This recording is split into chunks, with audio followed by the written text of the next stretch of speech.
మురుకులు పలు రకాలుగా చేస్తారు. ఈ విధంగా చేస్తే కూడా మురుకులు చాలా బాగుంటాయి. దీనికి గాను 3/4 కప్పు పుట్నాల పప్పు తీసుకుని గ్రైండ్ చేసుకోవాలి. 2.5 కప్పు బియ్య పిండి తీసుకోవాలి. ఇవి 2 కొలతలు. దాంట్లో సరిపడా ఉప్పు, కారం, వాము, నువ్వులు, చిటికెడు జీలకర్ర కూడా, ఇంగు కూడా వేస్తే బాగుంటుంది. తర్వాత దీంట్లో 1 చెంచాడు వెన్నపూస వేయాలి.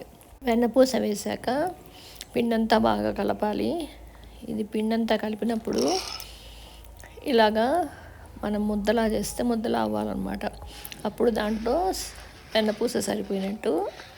అలా సరిపోగా మనం వెన్నపూస వేసుకున్నామంటే మురుకులు చక్కగా క్రిస్పీగా గుల్లగా చాలా బాగా వస్తాయి.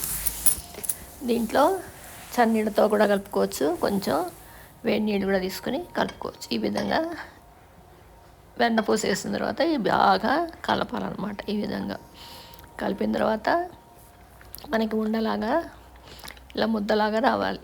అప్పుడు దాంట్లో వేసిన వెన్నపూస సరిపోయినట్టు అనమాట. ఇక దీంట్లో నీళ్లు పోసుకొని కలుపుకొని జంతికలు గొట్టంలో వేసుకుంటే మనకి మురుకులు రెడీ అయిపోతాయి. ఇవి ఈ విధంగా రావాలన్నమాట ఉండలాగా. తర్వాత ఈ మురుకులు వేసి ఒకవైపు బాగా కాలిన తర్వాత రెండో వైపు తిప్పుకుంటాం కదా.